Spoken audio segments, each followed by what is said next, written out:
Mga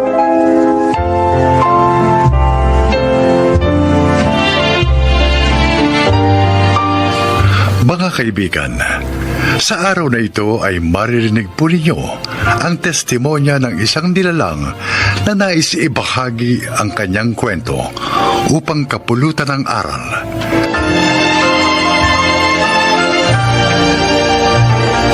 Type nyo lang dyan. Mine, pink, 120. Okay? Oh, ang ganda-ganda nito. Bagay na bagay ito sa inyo. Don't forget, mine, pink, 120. Mia! Iyak na anak mo! Oh, sige. Last na po ito mga loves na item.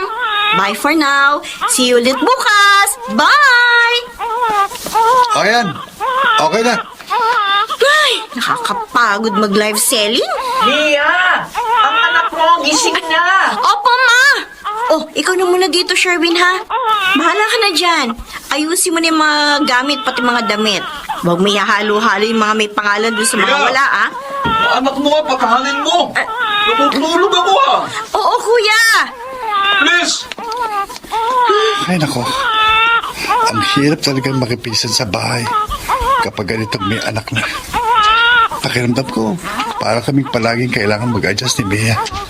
Dinumerong galaw namin. Sige lang, konting tiyaga pa, Sherwin. Konti pa.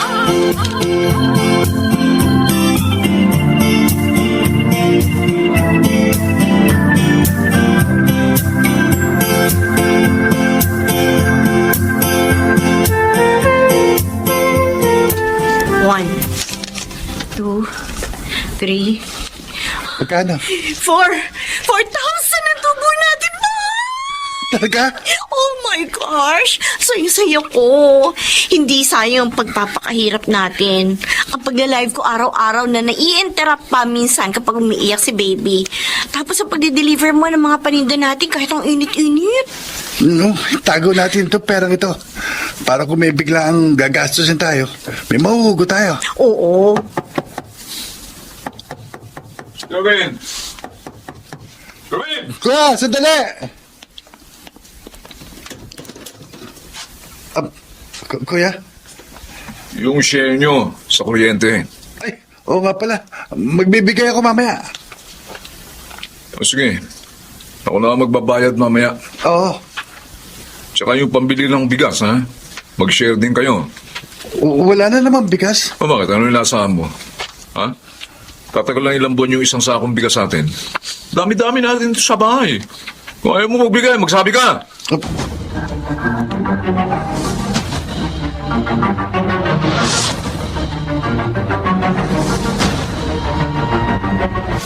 Bakit kasi hindi mo sabihin na maghanap ng maayos na trabaho yung anak mo?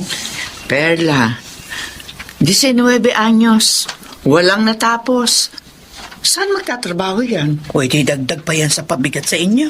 Ay, ewan. Inuunawa ko na lang. Eh, wala naman akong magagawa eh. Yung asawa, parang masyadong pabaya. Ay, yung anak mo kanina nakita ko binibilad. Madalas din umaga doon malapit dito sa may tapat ng tindahan ko. Aba tsaka isa pa ha, parang masyadong hindi nalilinisan yung katawan kapag pinaliliguan. Siguro walang kaalam-alam gawin yung batang yan. Masipag naman si Miga. Napapagod lang talaga ako. Eh, paano? Puno-puno kami sa bahay. Yung kambal na Erwin at Sherwin. Yung dalawa ko pang lalaki na pareho nag-aaral. Nako, mahirap kapag ganyan ha. Hindi kayo kikinawa kapag sama-sama kayong lahat dyan.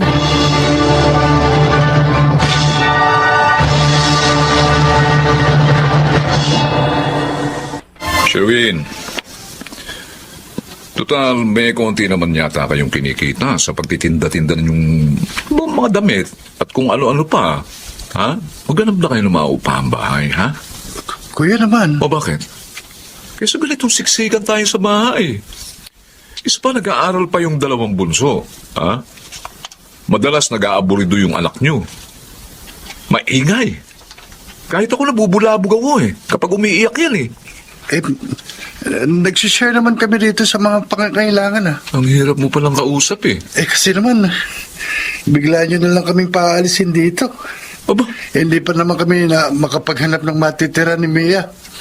Isa pa, ang dami naming gamit. Kasama na yung mga paninda namin. Yung nga eh. Kung kukuha kami ng uupahang kwarto, baka hindi kami magkasya. Abay, bahala na kayong dalawa dyan. Gawan nyo na yan ang paraan.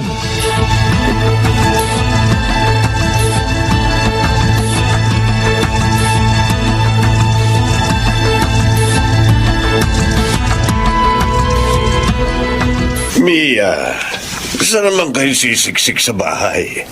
Andun na rin ang kapatid mong si Ana. Oh, may asawa at anak na rin. Kahit doon na lang kami sa kwarto ko dati, pa. Wala na yun. Ginagamit na yun ng mga kapatid mo. Madadagdagan kasi ang gastusin namin ni Sherwin kapag umupa kami ng apartment. Pababa na yung 5,000. Kung inuna nyo kasi ang pag-aaral at kung graduate na kayo ngayon, Pa, huwag niyo nang ibinabalik yung nakaraan. Tapos na yun eh. Wala na tayong magagawa pa para baguhin yun. ba't ganyan ang tono ng pananalita mo? Parang kasalanan ko pa. Hindi naman po sa ganun pa. Sige po, huwag na lang. Kami na lang bahala ni Sherwin na gumawa ng solusyon sa problema namin.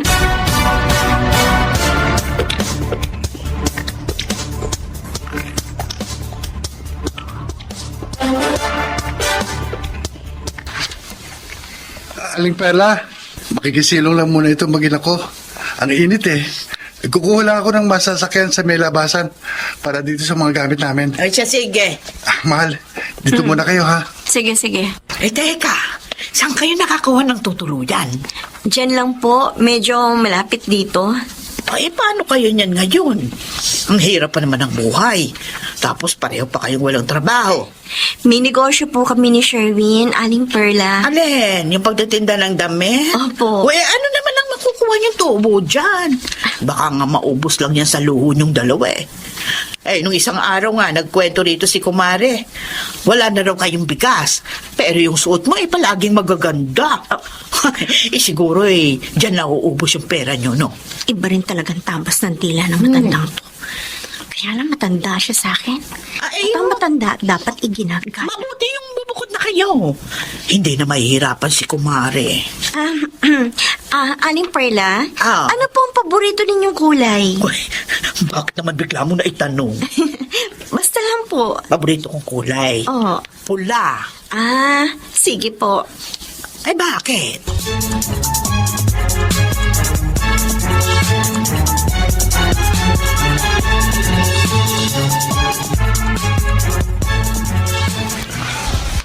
O ayan, naayos ko na ang higaan natin.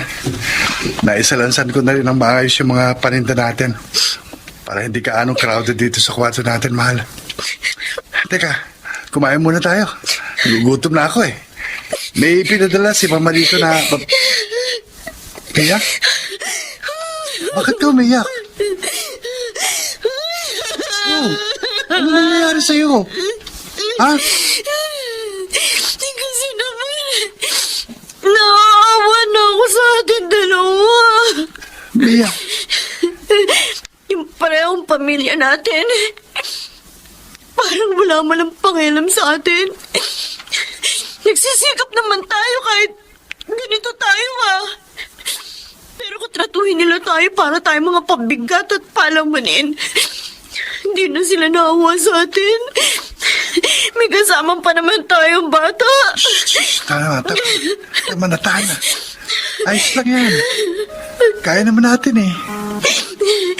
Sumalong ng loob ko na para bang araw-araw kailangan nilang iparamdam sa atin na mali ang naging mga batang ina at ama tayo. Mali naman talaga ang nagawa natin eh. Pero mula ngayon, ipakikita natin sa kanila na hindi tayo maaaring husgahan ng ibang tao. Batay lamang sa pagkakamaling yon. Magsisikap tayo. Magiging mayaman tayo. Pangako. Kahit pa mangitim ako sa kadideliver ng mga damit, gagawin ko. Basta magkaramay tayo. Yata na. Huwag ka nang umiyak. Kasi, pangit ka kapag umiiyak eh. Tumigil ka nga dyan. Visit na to. Joke lang. Di ka na. Kain na tayo. Nagugutom na ako eh.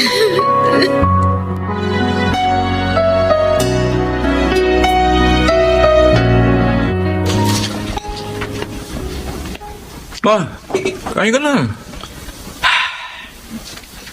Erwin. Erwin, Oh, bakit, ma? kumustahin niyo nga yung kapatid niyo? Ilang buwan na mula nang lumipat sila ng tirahan. Dati dyan lang sila malapit sa atin. Ngayon, mas malayo na. Ay, nako. Ayos lang yun, ma. Alam niyo, kung hindi natin pinaalis dito yung dalawang yon, bay, habang buhay silang aasa sa atin. Mabuti nga yun para matuto silang tumayo sa sarili nilang mga paa. Di ba? Tsaka desisyon nilang pumasok ng maaga sa pagpapamilya. Kaya dapat pangatawanan nila. Madali sa iyong sabihin yan. Kahit na sinabi mo sa akin, alisin sila rito. Ayoko nga sana. Dahil magulang ako eh. Mahirap ang mahiwalay sa anak. Ma, hindi na sila bata. Kahit na. Alamin mo pa rin kung kumusta na ba sila.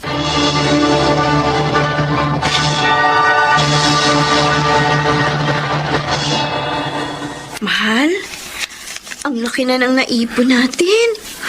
Suyo-suyo ko. Siguro naman, pwedeng mag-day off na rin muna tayo sa pagtitinda. Dati, damit lang tinitinda natin eh. Ngayon, kung ano-ano na. Pati mga sangkap sa pagluluto, meron na. Mga frying pan. Sign yan na lumalago na yung negosyo natin. Nakakarat na nga tayo sa mas malaki apartment eh. Soon, may sarili na rin tayong bahay. At sasakyan. Let's do this!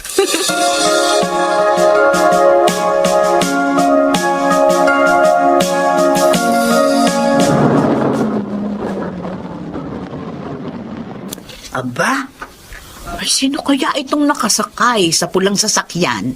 Ay gagara ng kotse, oh, ang ganda. Oo nga. Alam mo bang pangarap ko rin dati ang magkaroon ng ganyang kotse, yung kulay pula? Teka. Parang si Mia itong bumababa. Ay, at si Sherwin yung isa. Ang anak ko! Ma! Sherwin! Ma! Sherwin! Mano po? Anak, ikaw nga! Opo! Ma, mano po? Naku, Mia, ang ganda-ganda mo ng lalo. Salamat po. O anak, bless kay Lola. Ay, sus, ang apo ko, big boy na. Malikot na po yan. Ay, Aling Perla, andiyan pala kayo. Oo, Mia. Ma, pasensya na po kayo. Ngayon lang kami bumisita. Kasi bising masyado sa negosyo eh. Ah, Sherwin, anak, Ma, kahit hindi ko alam kung paano nyo ginawa. Pero alam kong maayos na ang kalagayan nyo ngayon. At masaya ako para sa inyo. sa awa ng Diyos, Ma. Wala pong imposible kapag nagtutulungan ng mag-asawa, Ma. Pwede ho ba tayong tumuloy sa bahay? Aba, siyempre! Tara, pasok, anak! Tara na!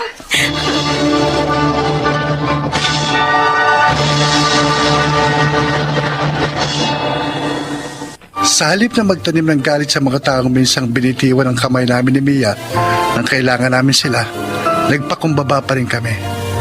Tama naman ang kapatid kong kambal. Natutuhan naming tumayo sa sarili naming mga paa dahil nawalan kami ng sinumang sasandalan. Ngayon, patuloy kami ni Mia sa pagtupad ng aming mga pangarap. Ako po si Sherwin at ito ang aking buhay. Ika nga sa kanta, 2 is better than 1. Mas madaling malagpasan ng ating mga pinagdaraanan kung tayo ay may karamay at kasama sa laban. Mga nagsiganap, Chiquit del Carmen Amor, June Legaspi, Lionel Benamin, Susan Robles, Rosana Villegas, at Bobby Cruz sa papel na Sherwin. Naglapat ng angkop na tunog Jerry Mutia, sa musika Buboy Salonga, Supervisyong Teknikal, Eric Lucero at Bong Villar. Creative Consultant, Phil Cruz. Production Assistant, Angching Cruz. Ito'y mula sa panulat ni Rita Labaron. Sa direksyon, June Martin Legaspi. Ito ang aking buhay.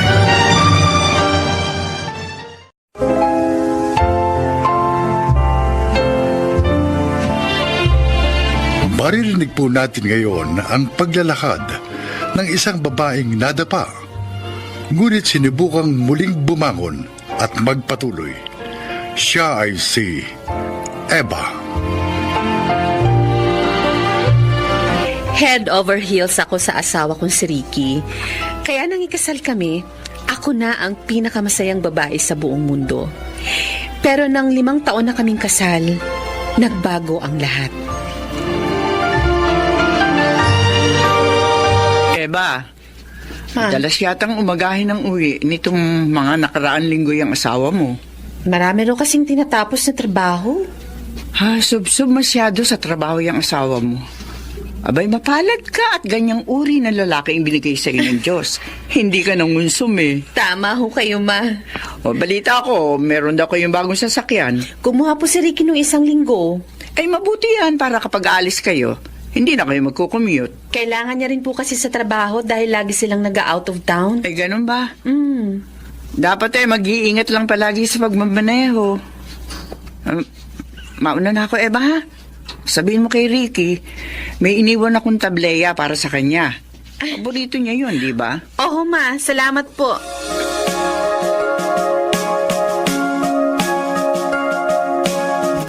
Ricky. Ano ba? Mainit. Mainit. Nakatodo na nga yung aircon natin, no? Basta wag mo akong yayakapin. Nainitan ako eh. Ano ba yan? Ilang buwan na tayo hindi nagsisipin. Tsaka, 5 taon na si Casey. Di pa ba natin susundan? Kita mo namang lagi akong pagod eh. Wala akong gana. Lagi na lang ganyan ang rason mo. Hindi mo pa naintindihan. Ang dami kong trabaho. Tulog na lang ang pahinga ko. Sige. Tulog ka na.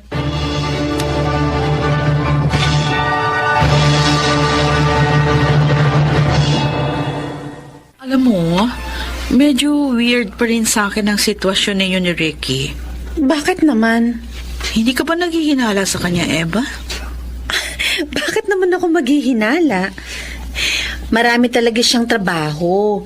Minsan nga may baon pang paperworks dito sa bahay. Kasi 5 taon pa lang kayong kasal. Imposible naman na nawawala na kaagad siya ng gana sa kama. Alam mo, ang kulit mo. Pagod nga siya palagi eh. O ba't ikaw hindi? Mas nakakapagod yung mga gawaing bahay. Kasi hindi natatapos. Mula umaga hanggang gabi, meron tayong ginagawa. Tapos nag-aalaga ka pa sa inaanak ko. Ayokong pag-isipan ng masama ang asawa ko. Hindi naman sa ganyan yung ibig kong sabihin. O baka naman pwede kang mag-imbestiga ng very slight. Huh? I-check mo yung cellphone niya kasi baka meron siyang ka-text na iba o kaya naman yung damit niya kung may amoy na ibang pabango. Eva, kailangan mo ring makasiguro. Lalaki ang asawa mo.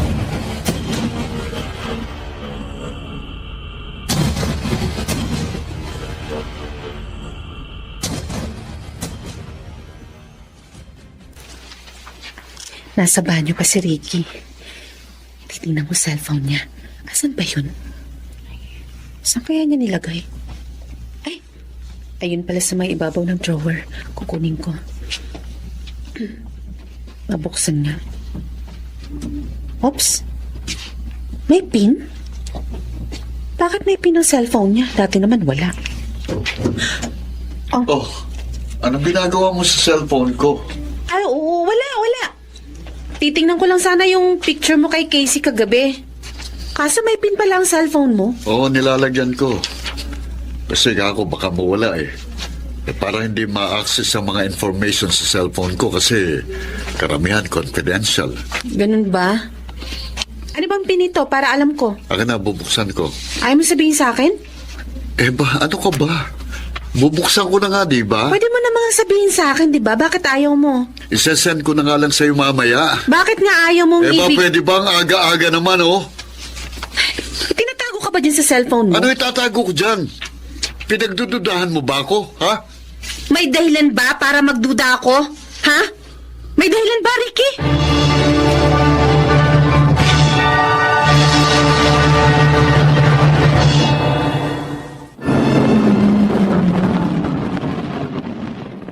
Salamat po, Manong. Hetong bayad. Dito siya lumiko kanina.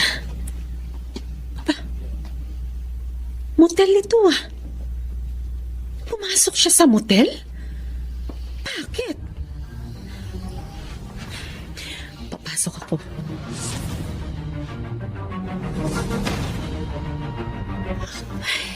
Pangatlong pinto na to nakakatukin ko. Bahala na. Kailangan malaman ko kung totoo nga ang kutob ko o hindi. Room service.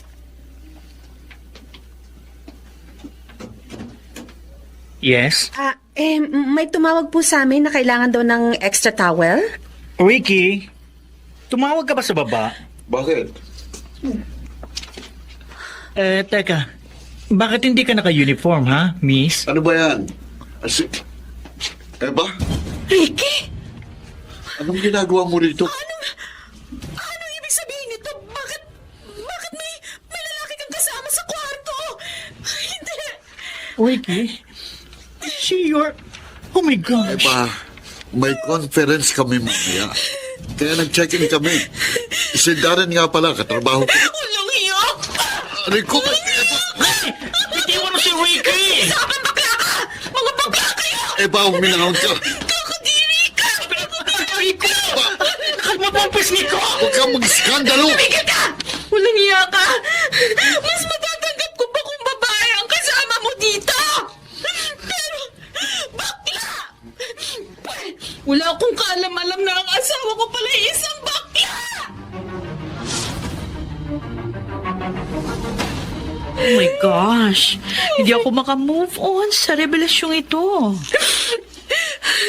Hanggang ngayon hindi ko alam kung saan ako nagkulang, Shara. Lahat ng obligasyon ng isang asawa ginagampanan ko ng maayos.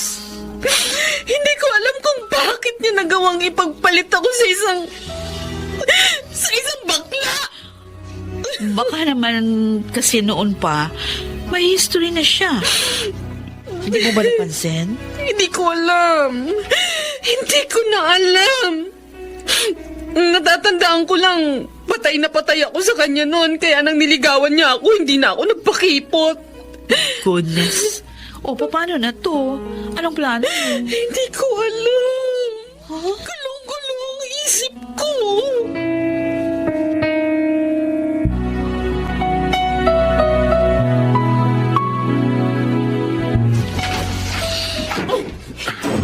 Eba, Lumayas ka ngayon din dito sa bahay na to. pwede ba pag-usapan natin ito? Pag-usapan natin. Isang beses lang naman ang nangyari yun. Huwag na huwag mong bibilugin ang ulo ko, ha? Eba, Hindi ako pinanganak kahapon, Ricky. Kung hindi ko pa alam, kay Darren galing ang bago mong kotse, hindi ba? Kasi hindi mo naman kayang kumuha niyan. Lalo na't madalas ka palang uma-absent sa trabaho mo. Ang kapal na mukha mo. Tapos, uuwi ka rito na parang pagod na pagod ka. Yung pala, kasi sa iba mo inuubos yung enerhiya mo. Eba naman. Buwan ang desisyon ko. Makikipaghiwalay na ako sa'yo. Umalis ka ngayon din sa bahay na to.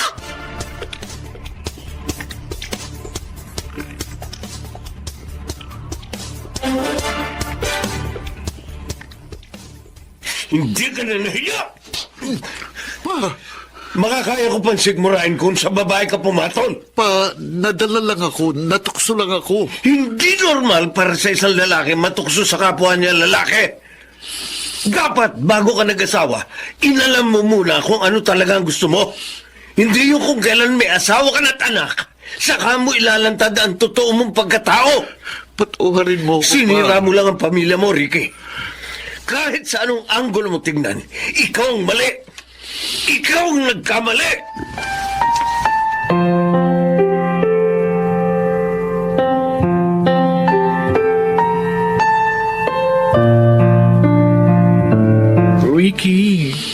Ganun na lang ba yun? Darren, kasal ako eh. May asawa ko. Hindi pwedeng relasyon natin. Pero ayaw na sa'yo ng asawa mo. Oo. Pero napagtanto kong si Eva pa rin ang gusto ko. Babae pa rin ang gusto ko. Hindi. Ayoko. Hindi ako papayag. Huwag mo naman akong iiwan, Ricky. Sorry, Darren.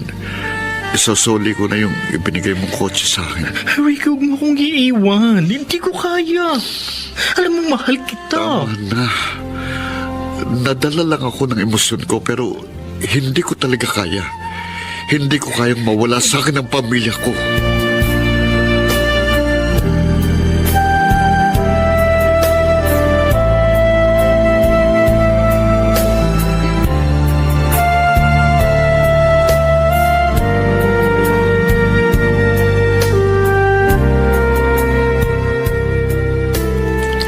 Ma, patawarin niyo ako. Mapapatawad kita kung sa mapapatawad, Ricky. Pero hindi mo na mabubura ang katotohanan ng minsan mo nang dinumihan sa ulo ang anak ko. Hindi ko po sinasadya, Ma. Si Eva, siya makakapagdesisyon nito. Kahit patawarin kita, kung ayaw na sa'yo ni Eva, wala akong magagawa, Ricky. Tulungan niyo po ako makumbinsi siya. Nagmamakaawa po ako. Hindi ko maipapangako matutulungan kita, Ricky. Hindi ko maipapangako.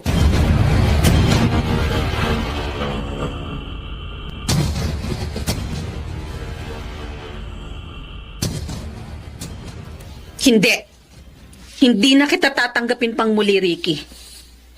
Minsan mo na tong nagawa at hindi imposibleng maulit pa. Eva, nagmamakaawa ako sa'yo. Tama na ang isang beses ako nagsisi sa desisyon kong pinakasalan kita. Ayokong paulit-ulit kong pagsisihan na naging asawa kita. Bakit ba napakatigas ng puso mo? Hiniwalayan ko na si Darren. Bakit pa?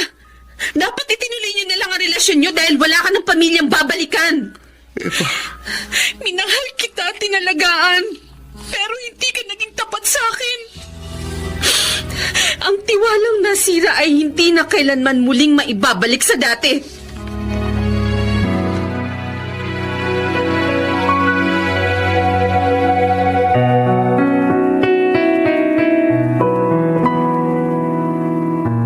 Wow! Ang ganda-ganda naman ng kaibigan ko. O, diba? Bagay na bagay ka palang naka-office attire. Talaga? Mm-mm. Sige nga, kunin mo nga ako ng picture. Popost ko sa Facebook. Okay, sige. O, post ka dyan sa may pinto. Okay. Ready? 1, 2, 3, smile! Ayos! Thank you. Mukhang naka-move on ka na talaga, ha? Ilang buwan din akong gabi-gabing umiiyak, Shara. Pagod na rin ako. Kailangan kong ipagpatuloy ang buhay ko. So, hindi mo na talaga tatanggapin si Ricky? Hindi na. Ayoko nang maramdaman uli ang ganong pakiramdam. Nung nakita ko sila ng Darren na yun sa motel. Ayoko nang maulit yun.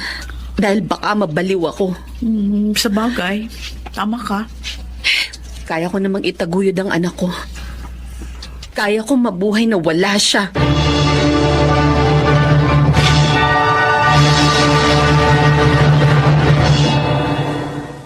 Matagal ko ring pinag-isipan kung talagang isasara ko na ang pinto sa dati kong asawa. Pagamat kaya ko siyang patawarin, ngunit hindi ko na kayang muli pang magtiwala sa kanya. Mahirap, pero kailangan nating iligtas ang ating sarili sa mas malaking heartbreak. May mga relasyon talagang dapat nang putulin kaagad. Ako si Eva. Ito ang aking buhay. Sa mag-asawa, hindi lang pagmamahal ang mahalaga, kundi kailangan ding huwag mawala ang respeto at tiwala sa isa't isa upang tumagal ang pagsasama. Mga nagsikanap: Maynard Landicho, Rosana Villegas, Junel Benamin, Susan Robles, at Jenaline de la Cruz. Naglapat ng angkop na tunog, Jerry Mutia, Sa musika ni Buboy Salonga. Supervisyong teknikal, Eric Lucero at Bong Muyar. Creative Consultant, Phil Cruz. Production Assistant, Anching Cruz. Ito'y mula sa panulat ni Rita Labanon. Sa direksyon, Salvador M. Reales. Ito ang aking buhay.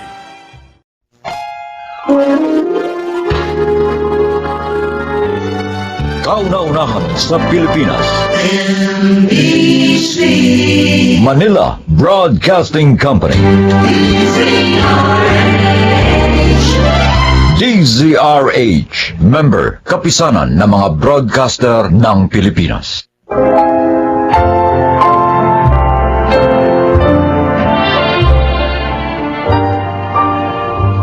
Magandang araw po mga giliw naming tagapakinig. Narito ang kasaysayan ng isang dakilak yaya. Siya ay si Gemma.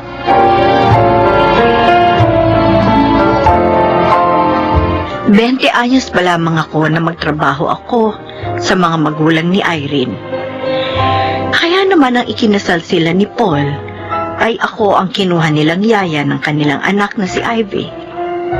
Nanatili ako sa kanila dahil na rin sa pagkakasakit ng aking asawang, si Nardo. Nagustuhan mo ba ang pasalubong ko, Soren? Opo, Nay. Mukhang masarap po ang mga chocolate na to eh. At ang dami pa po. Si Ivy ang nagsabi sa Mami Irene niya na dalhin namin ang lahat ng yan. Oh, dapat po pala akong magpasalamat sa kanya. Oo, anak. Ay, sige na, puntahan mo na siya sa sala. Makipaglaro ka sa kanya para sumaya naman siya. Opo. Diyan na po kayo, Inay. Ay. Oh, Gemma. Bakit mo ba sinama ditong alaga mo? Naawa ako, Nardo. Nagpilit siyang sumama nang malamang uuwi ako. Malulungkot lang daw siya sa kanila dahil sa palaging pag-aaway ng mga magulang niya. At hanggang ngayon pala, ganun pa rin sila. Sinabi mo pa. At ewan ko kung magbabago pa yun. Mangyayari yun kung pareho silang magbibigayan.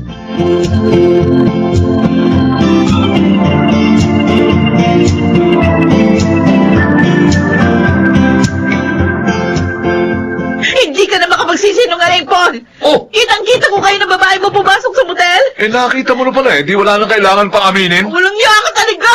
Sandali! Aray! Magya ka!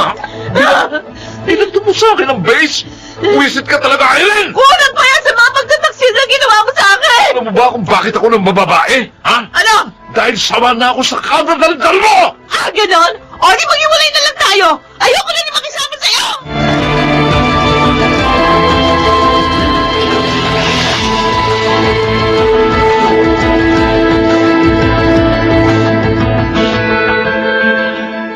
Irene, dinalan kita ng juice, oh, at ng paborito mong pastries. Oh, lalagay ko dito sa mesa, ha? Salamat. Napakawalang yaya, Gemma. Naging tapat ako sa kanya pagkatapos ito pang igaganti sa akin. Talaga bang hindi na kayo magkakasundo pa? Hopeless case na. Wala na. Pero, paano si Ivy? Magpapadala naman siya ng sustento para sa bata. Yun yung usapan namin. Ako naman, pupunta muna ako sa Hong Kong pansamantala para makamove on. Bibenta na rin namin ang bahay na ito. Si Ivy, saan siya titira? Eh, pareho naman kayong ulilang lubos ni Paul. Ayun nga sana yung papakiusap ko sa'yo. Sana, alagaan mo pa rin si Ivy, lalo na sa pag-alis ko. Pero, doon mo na lang sa inyo siya alagaan, ha? Ano? Sige na. Ikaw lang naman ang alam ko na pwede ko talagang pagkatiwalaan, eh. Pero huwag ka mag-alala. Dodoblihin ko yung sahod mo. At magpapadala din kami ng paggastos ni Ivy.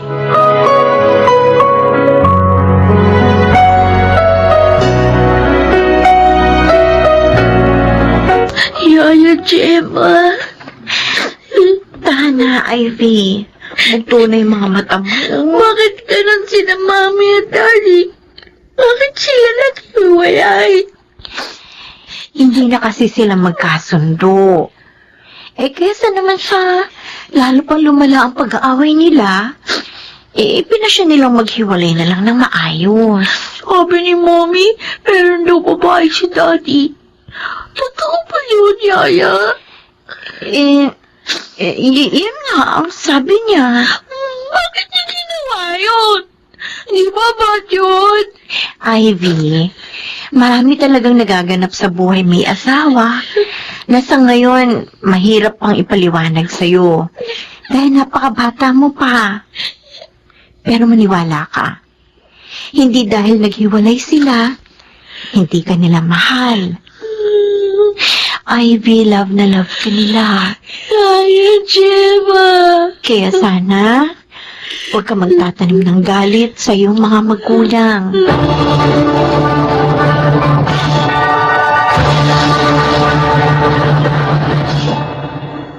Oh, narito ka lang pala sa kwarto ni Ivy. Ano pang ginagawa mo dito? Tulog na naman yung alaga mo. May lagnat siya, Nardo. Ha? Pinainom mo na ba ng gamot? Oo, bago siya natulog. Gusto ko lang siyang bantayan nang matiyak ko na hindi natataas ang lagnat niya. Paano ko matutulog niyan? Dito na lang ako iidlip sa tabi niya. Sige na, magpahinga ka na. Samahan mo na doon si Soren.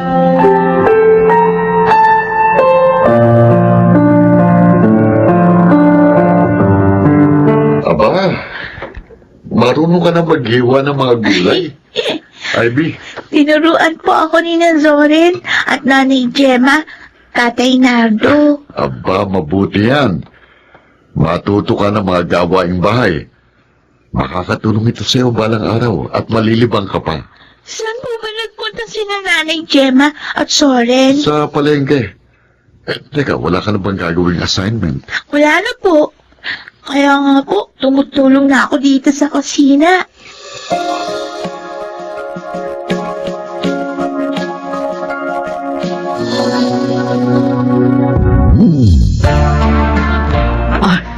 Nakalimutan ko. Birthday na naman pala ngayon ng anak ko. At maraming birthday na niya na hindi kayo nakakasama. Oh, nakikita naman niya kami sa video call. Nakikita kami dalawa ni Paul. Iba pa rin yung personal niya kayong makita. Mahawakan, mayakap, mahalikan. Doon niya mararamdaman ang inyong pagmamahal. Tinawagan mo ba si Paul? Oo. Pero wala daw siya sa Pilipinas. Kaya magpapadala na lang daw siya ng pera at regalo para sa anak niyo. Ay, naku, lalaki yun talaga, oo. Hindi na binigyan ng panahon ang anak namin. Pero sa pangalawang pamilya niya, sagana siya sa panahon. Ikaw, Irene, darating ka ba bukas? Ano kasi, Gemma may sakit ang anak namin ni Alex. Dadali namin siya sa doktor bukas. Pareho lang pala kayo ni Paul. Walang panahon para kay Ivy.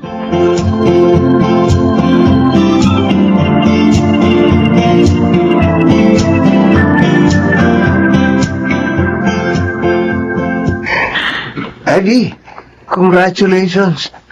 Graduate ka na sa high school ngayon. Oo nga, Soren. May award ka pa. Dahil yun kay Nanay Gemma.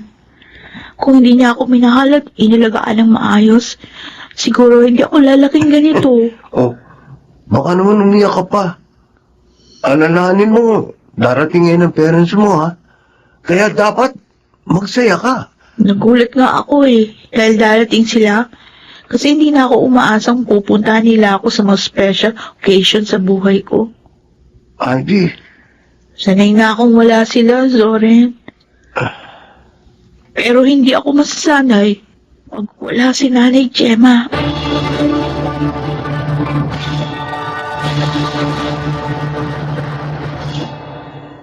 Mas mabuti kung mag-dorm ka na lang sa Manila, anak.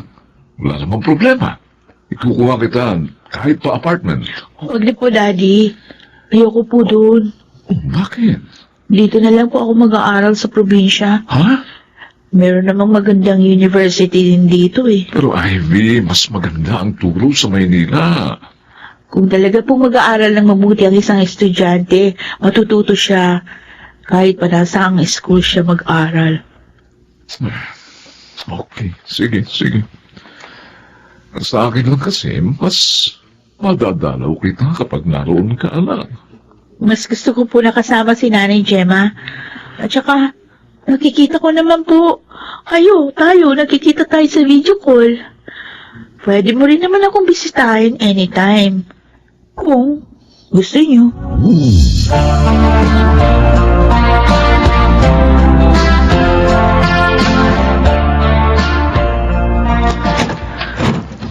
Zoren, nandito na ako. Oh, eto na pala si Ivy. Ang bilis mo. Oo, nagmamadali ako nang matanggap ko yung text mo. Sinabi mo may sakit si Nanay Gemma. Ikaw naman, Soren. Dapat hindi mo na tinext si Ivy. Nagmadali tuloy yung tao. Magtatampo ho ako kay Soren pag hindi niya ako tinext. Mahalaga po kasi sa akin na alam ko yung kalagayan niyo, Nay. Kita nyo na. Sobrang alalang-alala po sa inyo yan. Medyo nahilo lang ako. Sobrang pagod lang siguro. Kasi naman, masyado kayo masipag. Magpahinga kayo at mag-relax din. Oh, yan na, Nay. Hindi lang ako nagsabi niyan. Pati ng anak niyong babae. Ayoko po kasi may mangyayaring masama sa inyo. Dahil kayo po, ang pangalawa kong ina. Masaya ako, Ivy. Dahil sa pagmamahal at panahong ibinibigay mo sa akin. Alam mo, napunan mo ang pananabik ko sa anak ng babae.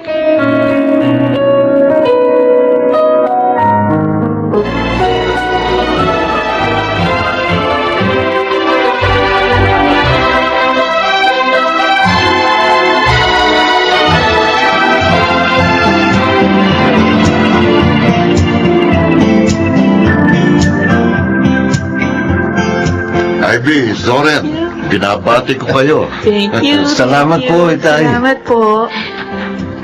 Congratulations sa inyong dalawa. Lagi sana kayong magmahalan at mag-unawaan. Tatandaan po namin yan, Inay. Kasi kayo po ni Tatay Nardo ang magiging ehemplo namin sa aming pagsasama ni Zoren. Napakasaya ko, Ivy. Dahil ngayon, talagang anak na kita. Dahil manugang ka na namin. Oh, ako rin po, Nanay. Masaya ako. Pinakaway na tayo ni na Balaing Irene at Balaing Paul. Lumapit na tayo doon. Ano?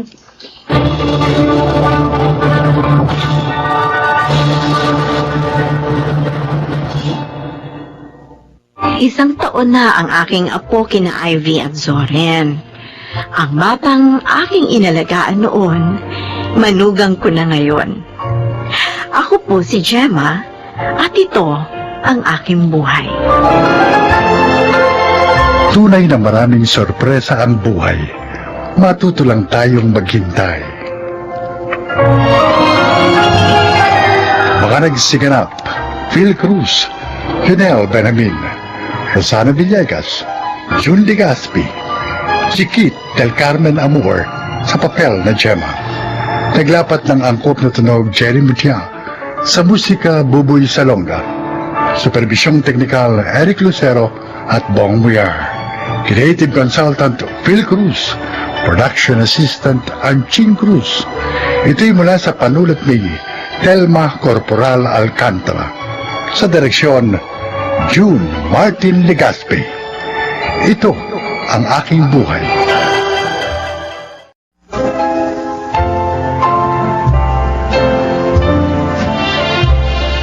Magandang araw po mga kaibigan. Maririnig natin ang kwento ng isang padre de pamilya na muntik nang itaya sa sugal ang kanyang pamilya kapalit ng pera. Siya ay si Rico. Mahirap kumita ng pera. Kaya minsan, gusto nating mas mapadali ang paghahanap buhay. Subalit ang buhay ay hindi natin maaaring ituring na parang sugal na ang bawat taya ay walang kasiguruhan. Dapat sa bawat desisyong ginagawa natin, alam natin kung mabuti o masama ang kahihinatnan.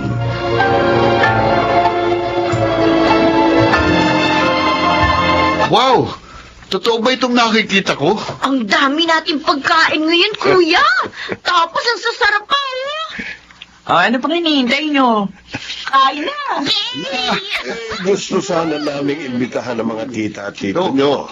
Kaya lang naisip namin ng mama nyo na mas mabuting tayong pamilya na lamang ang magsalo-salo. Congrats ulit pa sa promotion mo. Ibig ba sabihin, pa? Mas mataas na yung sweldo mo ngayon? Parang gano'n na nga. Ayos. Pwede na bang hindi muna ako magbayad ng kuryente natin, ha? At bakit? Para may pang-date siya. Anong date? O, di ba totoo naman? Ikaw pa rin ang magbabayad ng kuryente. Naman. Kasi plano namin ng papa nyo na magtayo ng negosyo. Talaga? Tapos, magre-resign ka na sa trabaho mo, pa? Depende kung kumita ka agad tayo na malaki. Pero baka mga 5 taon pa yun. Okay. Excited na ako sabihin sa mga kaibigan kong anak ako ng isang businessman. Ako rin. Ayun talaga, oo. Masyado kayong advance mag-isip. Magdilang anghel sana kayo, mga anak.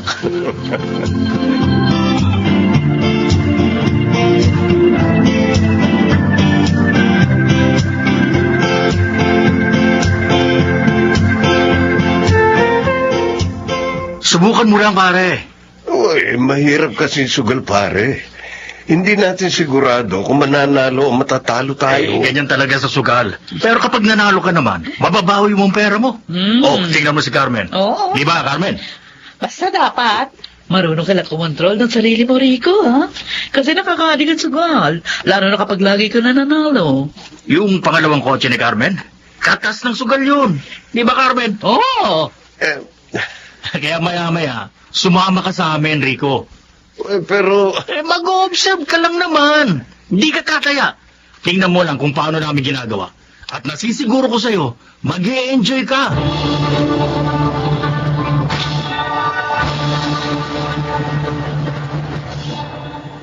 Sigurado ka ba bibili natin to? Hindi mo pa payday, ha? May pera ako rito. Rico, mamahalin ang refrigerator na ito. Nakakahiya naman kasi na bagong promote ako. Tapos ang ref natin, kaedad pa yata yan ni Sanchan eh. Saan ka ba kumuha ng pera?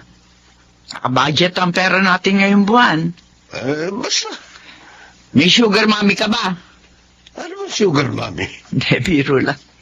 Bilhin na natin to bukas. Ha? Ay, Rico, salamat, ha? Salamat, Sal. Sa lahat ng pagsisikap mo para sa ating pamilya. Maraming salamat. Rico, huwag kang mawala ng pag-asa. Kasi susunod mababawi mo rin yung tinaya mo. 10,000 rin yun. Hindi alam ni Dina na itinaya ko yung pera namin sa bangko. Ay. Maliit na halaga lang yan, pare. Sa Sabado, bumawi ka. Tumaya ka ng malaki. Kailangan ko talagang bumawi. Ay, nako, paano ba yan? Uwi na ako. Maiwan ko na kayo. O, Rico, gusto mo ba uminom muna tayo? Sige. O, sige, Carmen, mauna ka na. Okay, bye. Tara na, pare. Paano pag hindi ko nabawi yung pera ko, pare? Pag-usapan natin yan mamaya. Tara!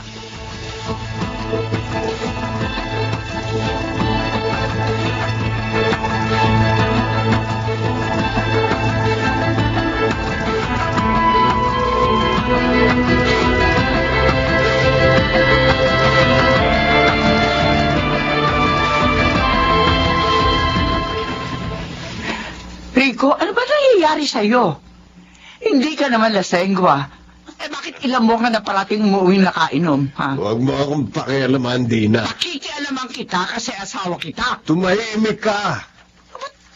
Gusto ko na matulog. Huwag mo akong bungangahan. At isa pa, saan mo ginagasta yung pera natin? 3 beses kang nag-withdraw ng malalaking halaga sa savings account natin. Ano ba pinagagagawa mo? Pinabawasan mo yung perang pagpatayo ng hardware natin. Sabi ko, tumahimik ka! Okay, bukas. Kapag hindi ka nalasing, mag-uusap tayo.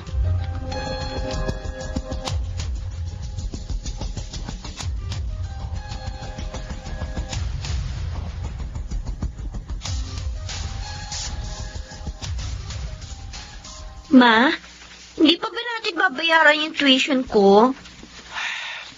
Ako nang bahala, Sunshine. Magmi-midterms na kasi kami, May. Baka hindi ako payagang mag-exam. Sige na, pumasok ka na. Gagawan ko ng paraan. Kagabi, nag-away na naman kayo ni Papa. Bakit ba parang may kakaiba kay Papa ngayon, ha, Ma? At saka, akala ko ba promoted siya? Bakit parang palagi tuloy tayo ngayon na walang pera? Sunshine, na pag-aaral mo, isipin mo. Huwag mo na ito problemahin. Kami na ng papa mo ang bahala rito. Sige na.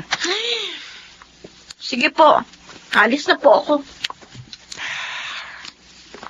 Paano ko ba sasabihin sa inyo itong mga anak? Paano ko sasabihin sa inyo na nalululong sa sugal ang papa niyo?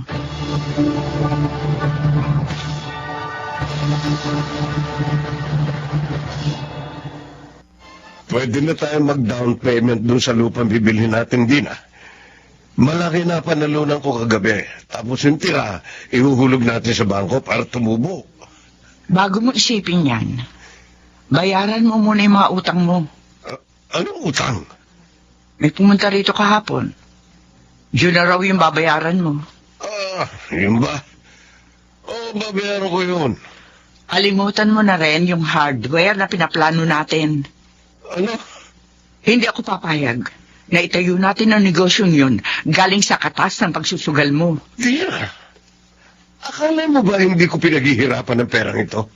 Kahit kailan, hindi ako nagangad ng marangyang buhay, Rico. Kontento na ako na kahit mabagal, umaasenso tayo. Nasasabi mo yan dahil hindi ikaw ang nagtatrabaho. Pagod na ako sa trabaho ko. Kaya gusto ko makapag-retiro na maaga. Pagod na ako magtrabaho na minamandohan ng kung sino. Gusto ko na rin magkaroon ng sariling pagkakakitaan. Yung ako nag-uutos at hindi akong inuutosan. Masama bang pangarapin yun? Walang masama sa pangarap mo. Ang masama ay ang paraan mo ng pagtupad sa pangarap mo.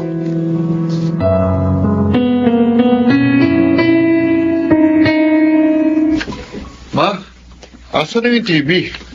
Aaron, pumasok ka na sa kwarto mo. Ma, may problema ba tayo? Bakit pati yung kotse natin hindi ko na rin nakikita? Ano bang nangyayari? Mag-focus ka lang sa trabaho mo. Ma, 25 years old na ako. Hindi na ako teenager. Maaari mong sabihin sa akin ang nangyayari sa pamilya natin. Kaya ko nang maunawaan yun. Bihira ko na rin makita si Papa. Yung huli nating kain na sabay-sabay nang ma-promote siya. Ano pa ang problema? Lubog na sa utang ang papa niyo. Ho? Bakit? Dahil sa sugal. Sugal?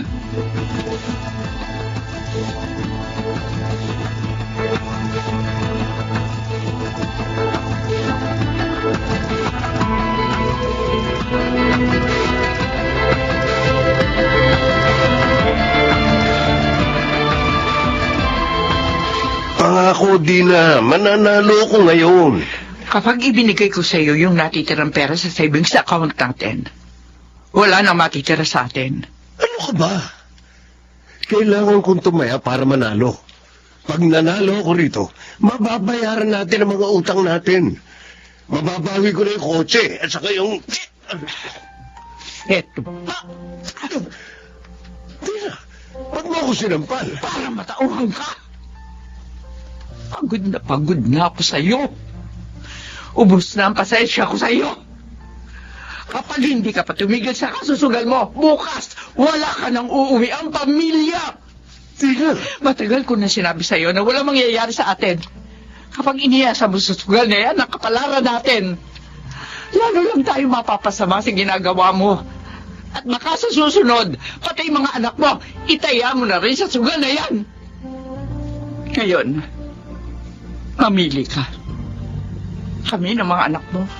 O sugal. Mamili ka.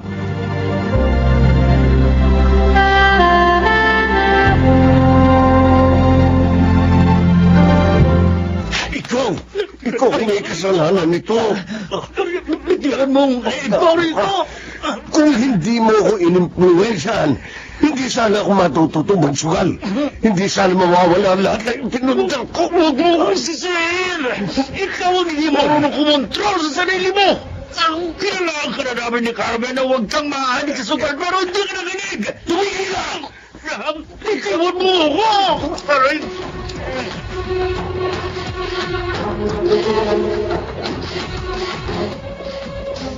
Ma, nandyan si Papa sa labas. Hindi niyo pa kakausapin? Ma, kausapin mo na. Dito lang kayo. Oo. Oo, Ma. Paano ba kita haharapin, Rico? Maaari lang ayoko na makita ka pa. Di na. Bakit mo kami sinundan dito sa bahay ni Mama? Patawarin mo ako. Humihingi ako ng tawad sa kasalanan ko. Pangako, babawi ako. Bumalik na kayo sa bahay. Pangako, ngayon totoo na ito. Magbabago na ako. Hindi na ako magsusugal. Sisikapin kong bayaran lahat ng utang natin at ibalik lahat ng nawala sa atin. Pero bago yun, kayo muna ng mga bata ang gusto kong bumalik. Kung hindi lamang sa mga bata, hihiwalayan na talaga kita, Rico. Pero mahal ko ang mga anak ko. At ayokong lumaki sila sa isang broken family. Kaya sige, babalik kami. Pero ito ang tatandaan mo. Isang pagkakamali mo pa, mawawalan ka na ng pamilya. Salamat, Dina. Salamat.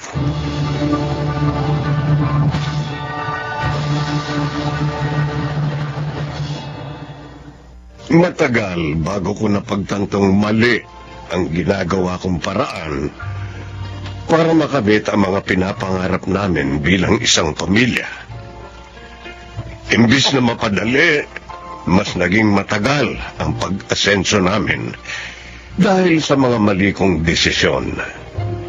Mabuti na lamang, natutuhan ko na ang isang mahalagang leksyon bago pa man tuluyang nawasak ang aking pamilya.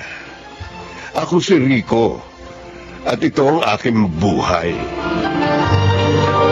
Hirap man ang buhay, pero hindi natin maaaring iasa sa sugal ang ating kapalaran.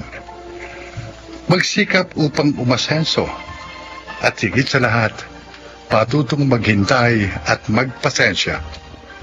Walang shortcut ang buhay. Mga nagsiganap, Susan Robles, si Kid Del Carmen Amor, Baynard Landicho, Phil Cruz, Rosana Villegas, at Lionel Benamin sa papel na Rico. Naglapat ng angkop na tunog Jerry Mutia, sa musika Buboy Salonga. Supervisyong teknikal Eric Lucero at Bong Muyar. Creative Consultant Phil Cruz. Production Assistant Anching Cruz. Ito'y mula sa panulat ni Rita Labanon. Sa direksyon June Martin Legaspi at Maynard Landicho Jr. Ito ang aking buhay.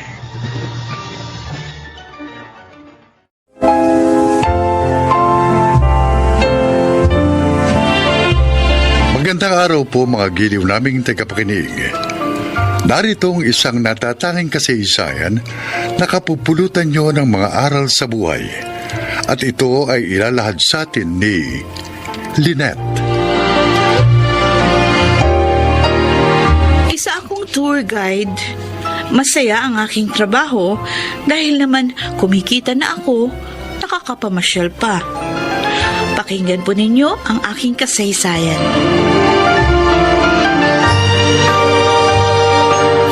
Opo, Tito. Natanggap ko na yung perang pinadala nyo. Mabuti naman. Pinadalhan kita kasi nag-aalala ako eh. Baka mag-ECQ dyan at mahin tong trabaho nyo. Pwede wala kang magagamit sa mga pangangailangan mo. Salamat po.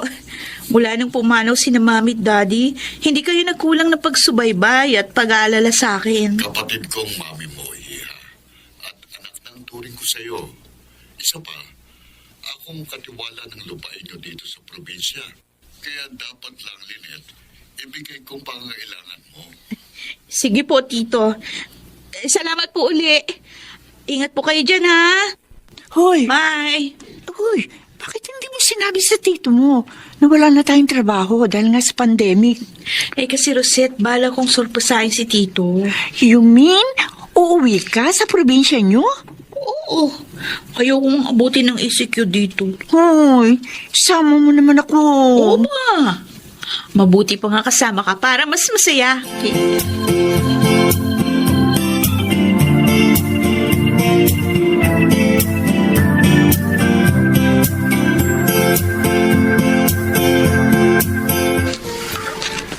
Mabuti pala nagpunta ako rito. Kung hindi, may iwan pala ako sa pansitan. Grabe ka naman, Bernie. May ganyan pala kayong balak eh. Di nyo man na ako tinex. May tampuristic na isang to, Lynette. O di kung gusto mo, sumama ka na rin. Talagang sasama ako sa inyo.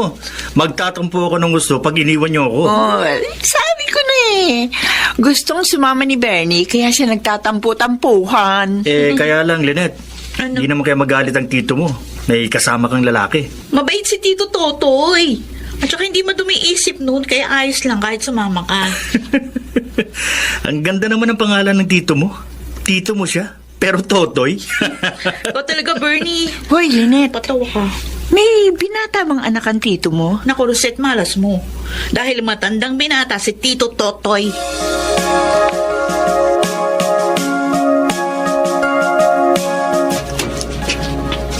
Surprise! Aba, Lynette. Hindi mo sinabing uuwi ka. Talagang sinadya ko po yung Tito dahil gusto ko kayong sorpresahin. Matagal na kasi tayong hindi nagkikita. Kaya naisip ko, dito na lang ako mag-spend ng ECQ. Ganun ba? Opo. Um, Ay, kasama ko nga pala yung mga kaibigan ko, si Bernie at saka si Rosette. Magandang hapon po. Ay, sir. Good afternoon po. Magandang hapon din sa inyo. Tito na lang din ang itawag niyo sa akin, total naman. Mga kaibigan kayo nitong pamangkin ko. Oh, see guys, sabi ko na sa inyo, mabait ang tito ko. Kaya wala kayong dapat alalahanin.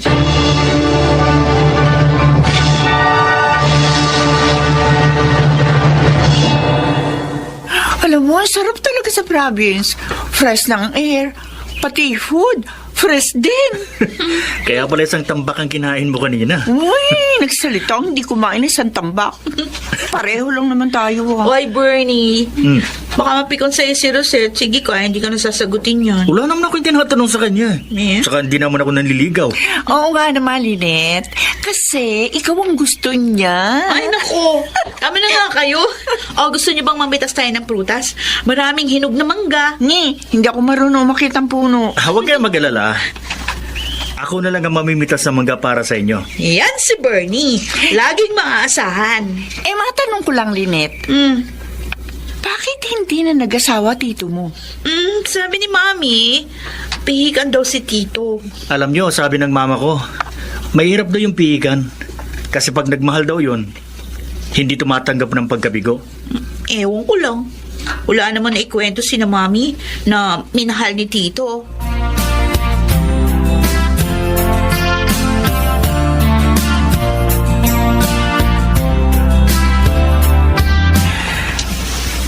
Pangalawang gabi na namin dito kina Lynette.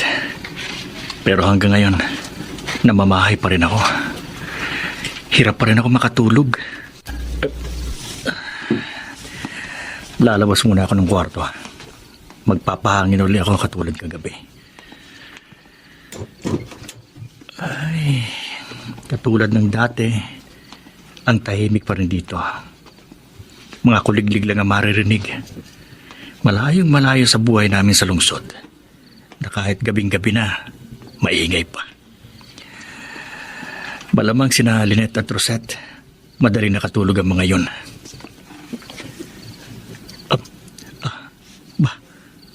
Ang tito ni Lynette, gising din pala siya. Saan kaya siya pupunta? Teka. Aba, hinawi niya yung kurtina. At may pintuan sa likod ng kurtina. Pero hindi halata. Buti na lang, hindi niya isinara. Natatanaw ko pa. Pero, anong gagawin niya? Aba, may hagdanan din pala doon. Saan kaya pupunta yun? Bakit siya bumaba doon? Ang tito ni Lynette. Ano kayang meron doon? Lalapit ako. Maghahanap ako ng mapagkukublihan. Gusto ko talagang malaman kung anong meron doon. Kung bakit nagpunta doon ng tito Totoy ng ganitong oras ng gabi.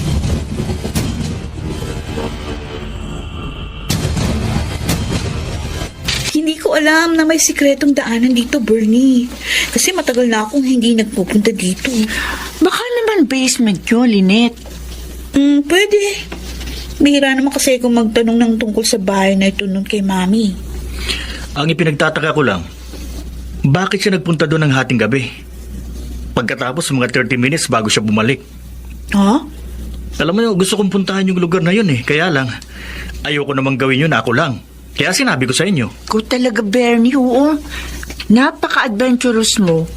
Bahay ni Nalynette, maya ka naman, Joe. Ikaw naman oh, para ka namang hindi adventurous ah. Kaya nga naging tour guide ka, di ba? Dahil ganun ka din.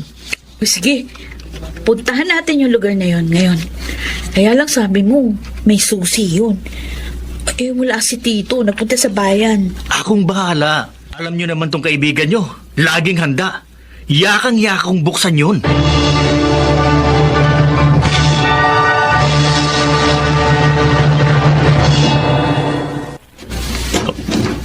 Lynette, Rosette, tingnan niyo ang nasa maliit na kwartong ito.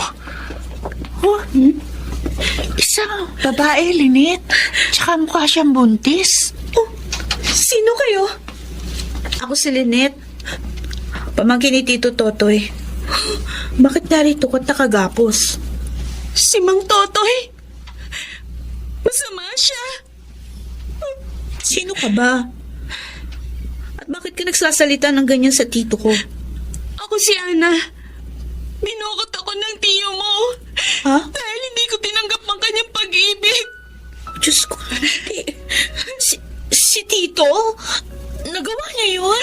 Oo. Ang sama niya. Walang hiya. Paulit-ulit niya akong pinagsamantalahan. Oh my God. Kung ganun, ikaw ang pinuntahan dito ni Tito Totoy kagabi? Oo. Nagpunta siya dito kagabi. Yung dinadala mo, si Tito ba ang... Oo. Bunga ito ng kahayupan niya. Maawa kayo. Tulungan niyo ako makalabas dito. Tsak na hinahanap na ako ng tatay ko.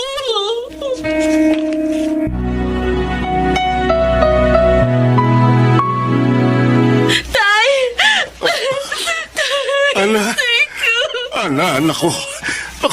Salamat sa Diyos at narito ka na. Matagal kitang hinahanap. Maging ang mga pulis pero hindi ka makita. Dinukot at tinago po ako ni Mang Totoy. Doon sa basement ng malaking bahay. Ano? Ang gulong niya. Kaya pala hindi na nagpupunta dito dahil tinago ka niya. Paulit-ulit niya akong ginahasa, itay. Hanggang magbunga ang lahat. Hayop siya! Papatayin ko siya! Wag! Wag po! Maawa kayo sa tito ko. Si Lynette nga po pala, itay. Pamangkin ni Mang Totoy. Nagbakasyon po dito sa probinsya kasama yung mga kaibigan niya. Tinulungan po nila ako makalaya nang matuklasan nila ang lahat. Mang Emong, hindi po kami masamang tao. Kailangang magdusa ang walang yang yun. Kailangan!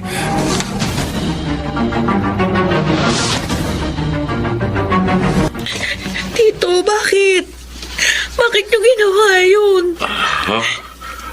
Anong ibig mo sabihin, Lynette?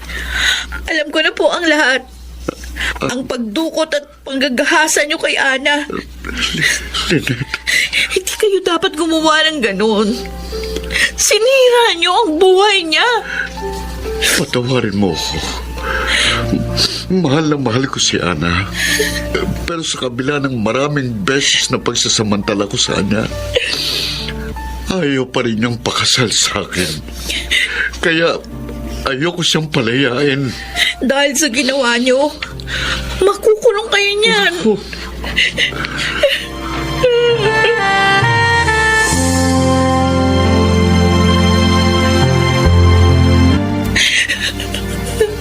Tama na.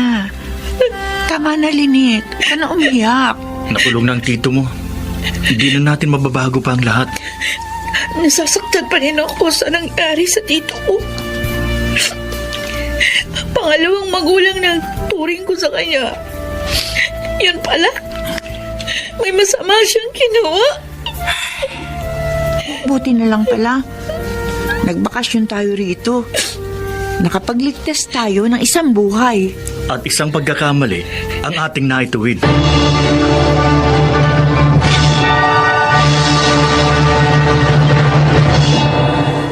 Ilang taong nakulong si Tito. Nalulungkot pa rin ako sa nangyari sa kanya.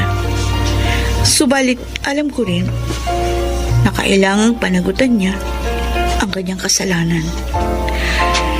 Sana po ay kinapulutan ninyo ng aral ang aking inilahad.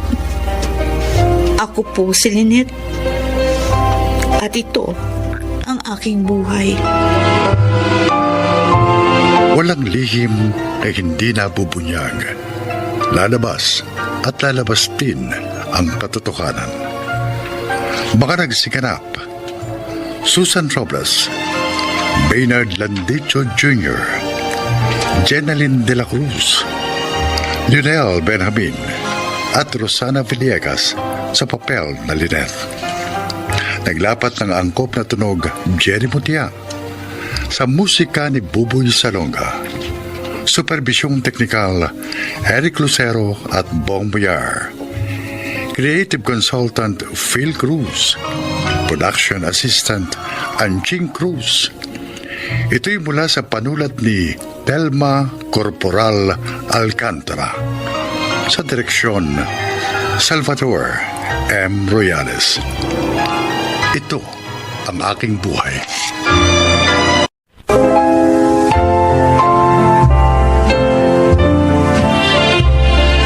Mga kaibigan, pakinggan po natin ngayon ang isa pang natatanging kasaysayan na ilalahad sa atin ni Mario.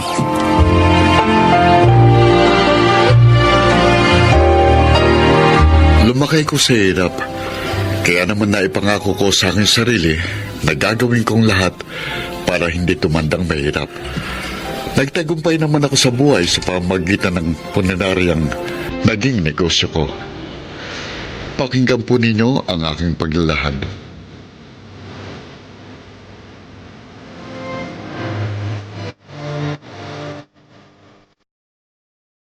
Kumusta, Mario?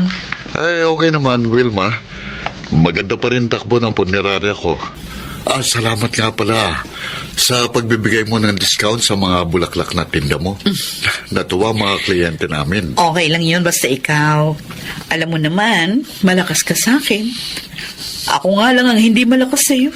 Malakas ka naman Kaya nga lahat ng kliyente namin, sa'yo namin itinuturong bumili ng bulaklak para sa kanilang namayapang kamag-anak.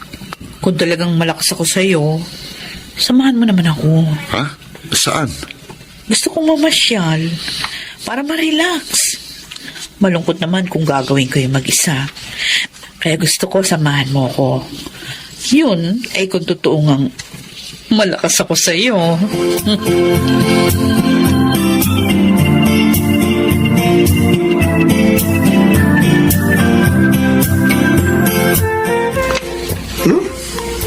Uwi na tayo?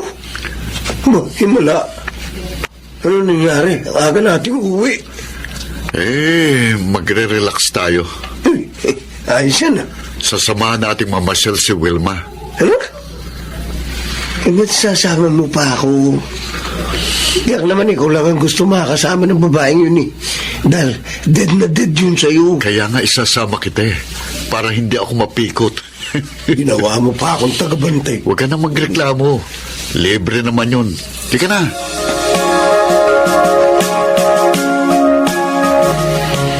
Nakakainis ka naman, Densyo. Bakit? Sumama ka pa sa amin ni Mario.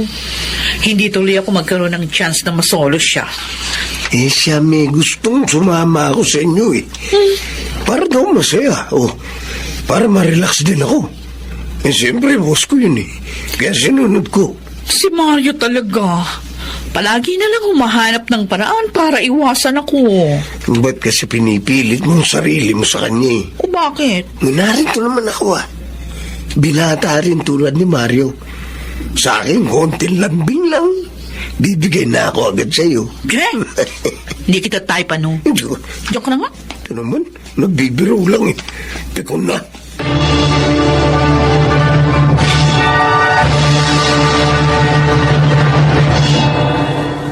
Mario, nagbadala ng masarap na merienda si Wilma. Si Wilma talaga, Walang kasawa-sawa sa panliligaw sa akin. Alam naman niyang wala siyang mapapala. Sabihin mo sa mga tauhan natin, sila na lang ang kumain ng merienda na yun, ha? Naku, matutuwa ang mga yun. Pero, ba't nga ba ayaw mo sa kanya? Maganda naman ah. Densyo, hindi ko siya mahal. Pero dapat mag-asawa ka na, di ba? Dahil 40 ka na eh. Kaya mo naman bumuhay ng pamilya dahil 3 punerarya mo. May 4 kang pamasadang jeep at sariling bahay. Oo nga, maginhawa na ang buhay ko ngayon. Malayo na sa kahirapang naranasan ko nung araw. Pero wala naman dito ang tunay na mahal ko. Ibig mo sabihin, may mahal ka iba? Sino? Nasaan?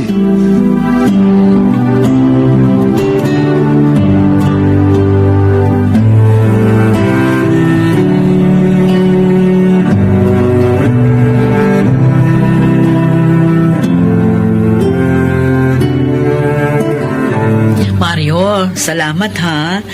Binigyan mo ng malaking discount yung friend ko sa kinuha nilang kabaong. Okay lang yun, Wilma. Nakita ko naman na kailangan nila ng tulong eh. Ay, siya nga pala. Pinagluto kita ng paborito mong ulam. Ha? Ito nga dala ko, Organic lahat yan. Gulay tsaka yung inihalo ko. Organic din ang bigas. Sana magustuhan mo. Wilma, hindi ka na dapat nag-aabala pa eh. Masaya ako sa ginagawa ko. Hayaan mo na lang ako. Pero ayokong umasa ka. Hindi mo naman ako pinaasa. Huwag kang mag-alala. Pag may nobya ka na, titigil din ako.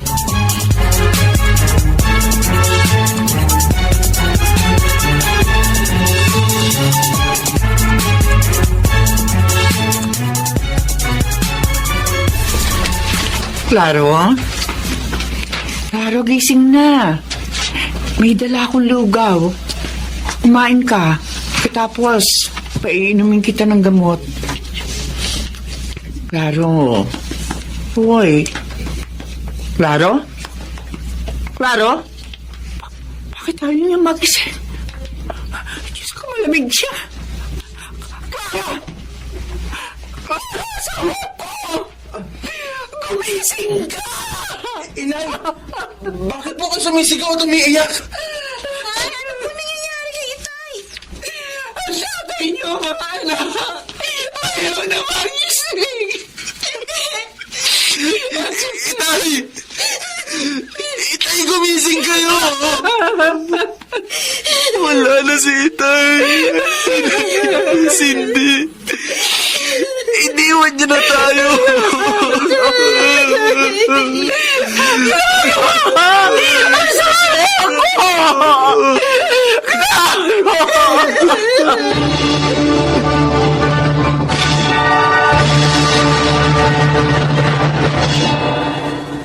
Kayo bang mga anak ng namatay? Opo, sir. Ano ba pangalan niyo? Ako po si Arjo. Panganay po ako. Arjo. Ako naman po si Cindy. Bunso po. Ulila na ba kayo sa ina? Hindi po.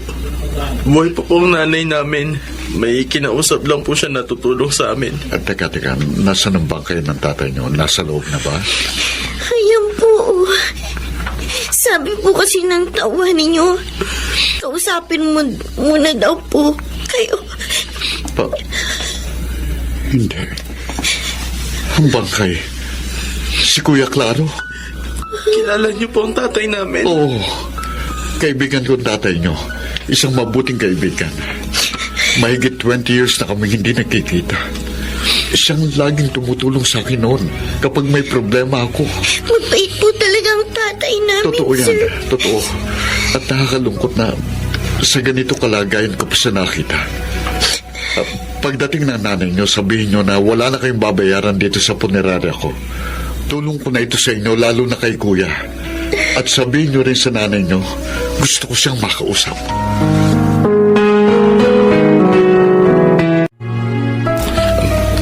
Sir Mario, narito na po ang nanay namin. Mario, Luisa, ang buhay nga naman. paano nangyari na naging mag-asawa kayo ni Kuya Claro? Dahil natalikuran mo noon ang obligasyon mo sa amin ng batang dinadala ko. Si Claro ang sumalo. Ha? Pinakasalan niya ako. Sinagip sa kahihiyan. Ano? At si Cindy, siya naging anak namin ni Claro. Patawarin mo ako, Luisa. Bata pa tayo noon. At alam mo naman na pareho lang tayong mahirap. At dahil sa takot kong hindi makaahon sa hirap, iniwan ko kayo. Pero hindi ko kayo nakalimutan. Patawad. Ibig niyo sabihin, Inay, hindi po ako anak ni Itay. Oo, anak. Si Mario, ang tunay mong ama. Inilihim namin ang lahat sa iyo dahil yun ang ibig ni Claro. Hindi.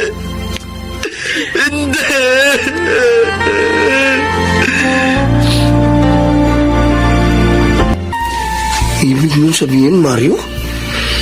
Kaibigan mo matalik yung namatay? At inari ng anak ang anak mong lalaki? Oo, Densyo. Naduwag ako sa aking obligasyon. Kaya ginawa ko yon kay Luisa. At natakot ako na lalo kaming maghirap. Kaya iniwan ko siya na nagdadalang tao. At yung dalagita, anak na ni Luisa yun at yung kaibigan mo? Oo. Masalimot pala ang buhay mo, pare. Si Luis ang dahilan. Kaya kahit maginhawa ng buhay ko, hindi ako nag-aasawa. Dahil mahal ko pa rin siya. Hindi ikaw naman ngayon ang tumayong ama sa anak niya. Doon sa anak na kay Claro. Yun talagang gagawin ko. Tanggapin lang nila ako.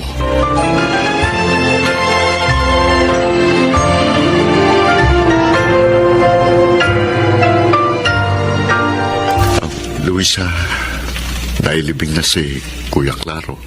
Oo nga. Maraming salamat sa tulong mo. Dahil sa iyo, nagkaroon ng maayos na burol at libing ang asawa ko. Karapat-dapat lang yon sa isang mabuting taong katulad niya. Mamimiss ko si Itay. Cindy, handa akong maging pangalawang ama mo kung papayag lang kayo. Huh? Ano? Alam kong napakaaga pa nito, pero alam ko rin maunawaan ako ni Kuya Claro. Luisa, gusto kong malaman mo na Kayo ng ating anak ang dahilan ng pagsisikap ko. At hanggang ngayon, mahal pa rin kita. Mario. Sana bigyan mo ko ng pagkakataon na makabawi sa mga pagkukulang ko sa inyo. Katapos ng pagpapabayaan niyo sa amin, gusto niyo patawarin namin kayo agad. Mahalin, hindi niyo mabubura sa puso namin ang kabutihan ni Itay. Alam ko yun, anak. At hindi ko buburahin sa puso niyong alaala ni Kuya Claro. Ang pakiusap ko lang, bigyan niyo ko ng pagkakataon na makasama kayo. At kung hindi man mangyari yon ngayon, handa akong hintayin ang tamang panahon.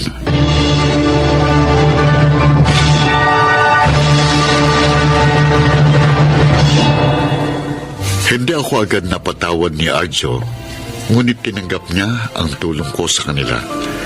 Hindi ko naman sinayang ang pagkakataong ibinigay niya. At dahil sa tiyaga, ngayon ay isang buong pamilya na kami. Dahil nakamtan ko na rin ang pagpapatawad at pagmamahal ng aking mag-ina. Sana po'y kinapulutan niyo ng aral ang aking kasaysayan. Ako po si Mario at ito ang aking buhay. Mga nagsiganap: Chiquit del Carmen Amor, Susan Robles, Lionel Benamin, Rosana Villegas, Angelo Alcantara at Phil Cruz sa papel na Mario. Naglapat ng angkop na tunog Jerry Mutia, sa musika ni Boboy Salonga. Supervisyong teknikal Eric Lucero at Bong Moyar. Creative Consultant Phil Cruz. Production Assistant Anching Cruz. Ito'y mula sa panulat ni Telma Corporal Alcantara, sa direksyon ni Salvador M. Royales. Ito ang aking buhay.